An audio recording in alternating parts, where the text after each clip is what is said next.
Welcome to FIITJEE. आप सभी को पता है कि फिटजी का ये दूसरा एपिसोड हम आज बनाने जा रहे हैं और आज हम बताएंगे इसमें बहुत सारे ऐसे आसनों और प्राणायामों को, जिसपे सबसे पहला हम लेकर के आने वाले हैं आज कॉलेज की गर्ल्स के साथ में, है ना, इफेक्टिव कॉलेज की गर्ल्स के साथ में, यानी कि सबसे सुंदर और सबसे अपने आप को इम्पोर्टेंट समझने वाली कॉलेज की गर्ल्स, जो कि उनके लिए सबसे सुंदरता चीज क्या होती है, आंखों की सुंदरता, बालों की सुंदरता।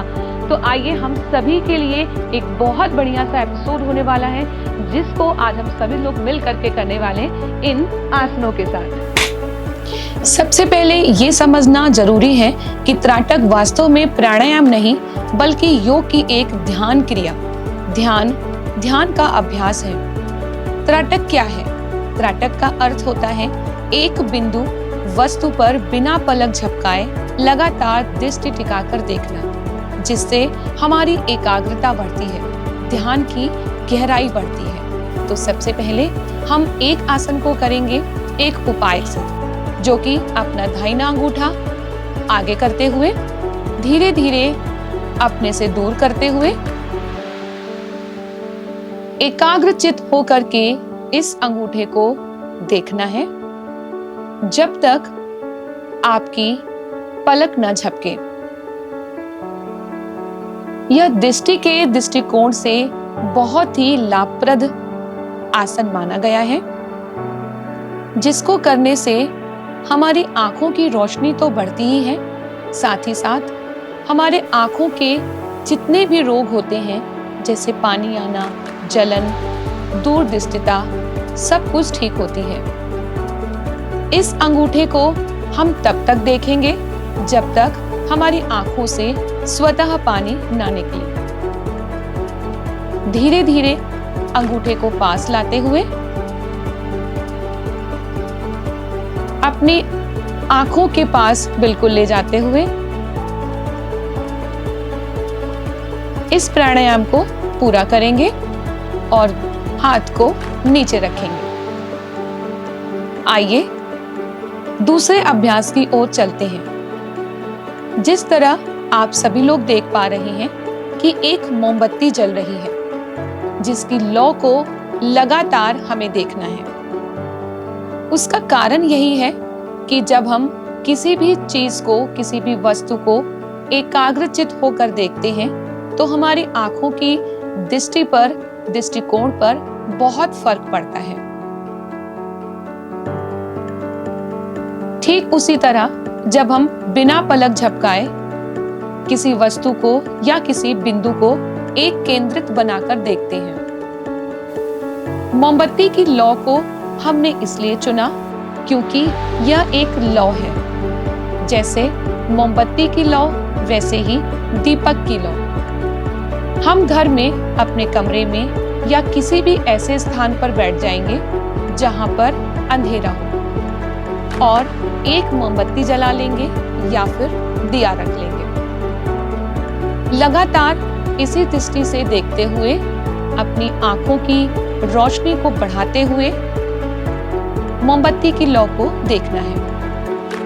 शांत वातावरण और पद्मासन में बैठते हुए सामने टेबल पर जो लौ जल रही है उसे देखते रहना है, या फिर हमारे कमरे में अगर ओम चित्र का कोई भी चिन्ह हो, हम उसे भी देख सकते हैं। रीढ़ की हड्डी बिल्कुल सीधी रखेंगे। दोनों हाथ अपने घुटनों पर मुद्रा बनाते हुए बिना पलक झपकाए उस वस्तु पर दृष्टि जमाएंगे। जब आंखें भारी होने लगे तो आंखों को हम आराम भी देंगे, लेकिन इस प्राणायाम को पूरा करने के बाद।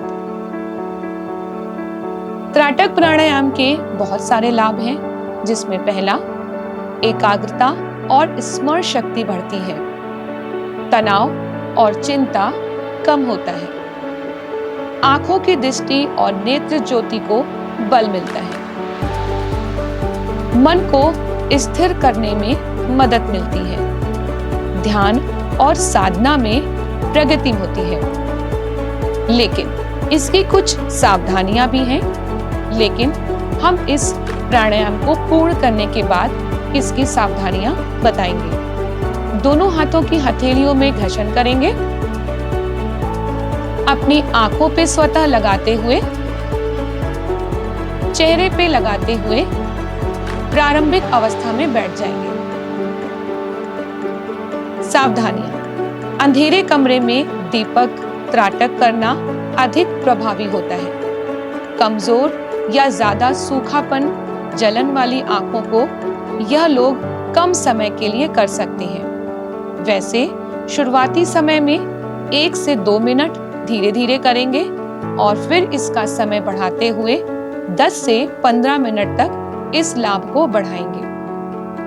किसी भी प्रकार की आंख की बीमारी हो, ऑपरेशन के बाद अधिक लालिमा, तो आप इसको बिना अपने किसी डॉक्टर से सलाह किए हुए ये ना करें। लेकिन त्राटक प्राणायाम अपने आप में बहुत ही उपयोगी माना गया है। आइए अब चलते हैं दूसरे प्राणायाम की ओर। आइए दोस्तों, अब हम चलते हैं बालों के ही प्राणायाम के लिए दूसरा आसन प्राणायाम, जो कि हम सभी लोग जानते हैं और करते हैं, अनुलोम विलोम कपालभाति।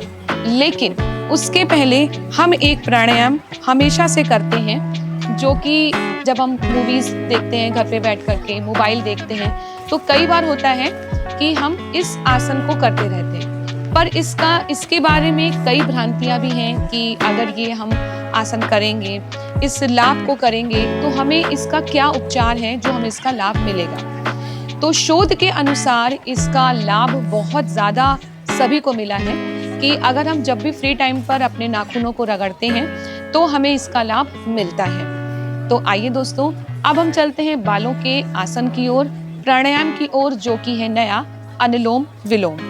अनुलोम विलोम करने के लिए सबसे पहले हम पद्मासन की स्थिति में बैठ जाएंगे। उसके बाद में आप किसी भी स्थान पर बैठें, सबसे महत्वपूर्ण यह है कि वह स्थान स्वच्छ होना चाहिए और आरामदायक होना चाहिए। उसके बाद में चेहरे पे एक हल्की सी मुस्कान, आती जाती श्वास हमारी मध्यम गति से होगी। यह आसन भी हमें सवेरे उठकर करना है। लेकिन सबसे महत्वपूर्ण बात यह है कि कोई भी प्राणायाम करने से पहले हमें उस प्राणायाम के प्रति यह विश्वास होना चाहिए कि इसका लाभ हमें जरूर मिलेगा। अनुलोम विलोम करने के लिए आइए अब हम इस अभ्यास को करते हैं। दाहिने हाथ की अंगूठे से और अनामिका उंगली से हम इस आसन को शुरू करेंगे। एक नौसिका को दबाते हुए दूसरे नौसिका से श्वास को छोड़ते हुए यह प्रक्रिया हम करते रहेंगे, जैसे क्लॉकवाइज और एंटी क्लॉकवाइज। घड़ी जिस तरीके से चलती है वैसे ही इस प्राणायाम को करना है। एक नौसिका से श्वास को लेंगे और दूसरे नौसिका को श्वास छोड़ेंगे। यह अभ्यास हमें दिन में 2 बार भी अगर आप कर रहे हैं तो इसका समुचित लाभ आपको मिल सकता है। आंखें बंद, रीढ़ की हड्डी बिल्कुल सीधी, मन में एक ही विचार कि इस प्राणायाम से हमारे बालों को बहुत लाभ मिलने वाला है। कहते हैं ना, संकल्प शक्ति में बहुत बड़ी एक अपने आप में संपूर्ण शक्ति मानी गई है। ठीक वैसे ही यदि हम संकल्प कर लें किसी भी आसन, किसी भी प्राणायाम को करने के लिए, तो हमें उसमें समुचित लाभ जरूर मिलता है। प्राणायाम पूर्ति के लिए सबसे पहले हम हाथों को फिर से नीचे रख लेंगे और हाथों की हथेलियों में घर्षण करते हुए चेहरे पे और आंखों पे लगाते हुए धीरे धीरे आंखों को खोल लेंगे। यह बालों का दूसरा आसन। अब इसी में ही हम तीसरे, तो अब हम चलते हैं दूसरे आसन और प्राणायाम की ओर, जो कि है कपालभाति। कपालभाति अपने आप में ही संपूर्ण प्राणायाम माना गया है, जो कि यह पूरे शरीर को तो स्वस्थ रखता ही है, साथ ही साथ हमारी स्किन को, हमारे बालों को और हमारी नाखून को भी स्वस्थ रखता है। अभी जो आसन हम कर रहे हैं, नाखून एक दूसरे से घर्षण करते हुए, इससे हमारे नाखूनों को भी आराम मिलता है, नाखूनों में चमक आती है और साथ ही साथ बाल तो हमारे अच्छे होते ही हैं। कपालभाति करने के लिए सुखासन में हम बैठे ही हैं और मुद्रा में आ जाएंगे। अब कपालभाति करने के लिए हम आपको सबसे सरल उपाय बताने जा रहे हैं।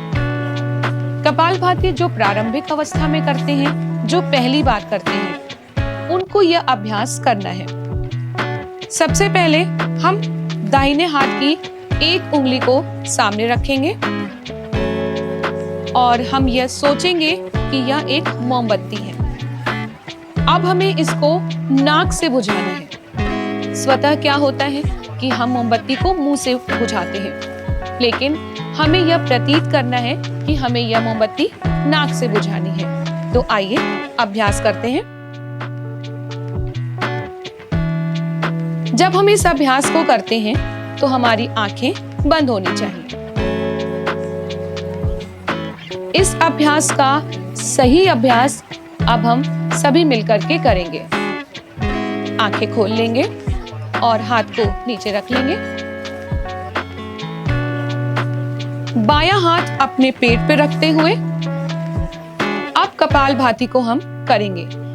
पेट पर ज्यादा जोर नहीं देना है, सिर्फ यह अभ्यास को सीखने के लिए है। पेट को पीठ की ओर धक्का देते हुए,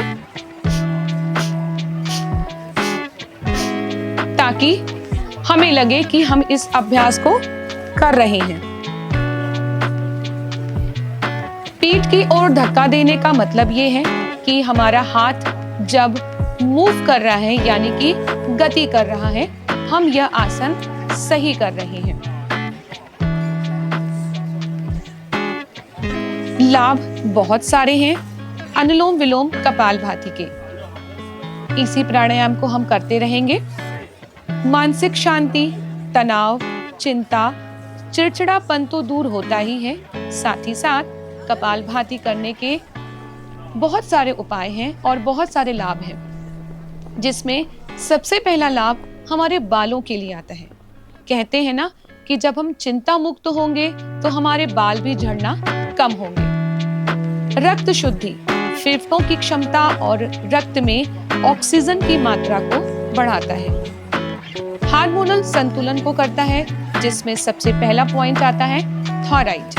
थायराइड की ग्रंथियों को यह सक्रिय करता है। जिन भी महिलाओं को थायराइड की समस्या होती है, उनके बाल बहुत झड़ते हैं, बहुत टूटते हैं, लेकिन कपालभाति, अनुलोम विलोम नियमित रूप से करने पर यह समस्या दूर होती है। पाचन सुधार होता है। गैस, कब्ज जैसी समस्या में यह सहायक सिद्ध होता है। आइए अब हम प्रारंभिक अवस्था में लौटते हुए हाथ को सीधा रखते हुए, दोनों हाथों की हथेलियों में घर्षण करते हुए, आंखों पे और चेहरे पे लगाते हुए प्राणायाम को पूर्ति करेंगे, आंख को खोलते हुए, और सीधे मुद्रा में बैठ जाएंगे। तो देखा आपने, आज हम सभी ने मिलकर के बहुत सारे योग और आसनों को किया, जिसमें मुख्यतः आंखों के लिए, बालों के लिए और नाखूनों के लिए था। हम बहुत सारी चीजों को तो अपना लेते हैं, महंगी महंगी चीजों को ले लेते हैं, लेकिन हम छोटे छोटे आसन और योग को करना भूल जाते हैं। तो ये था दोस्तों हमारा फिट जी का दूसरा एपिसोड। हम बहुत सारे ऐसे एपिसोड्स के लिए फिट जी में फिर से मिलते रहेंगे, लेकिन तब तक के लिए करें योग, रहें निरोग।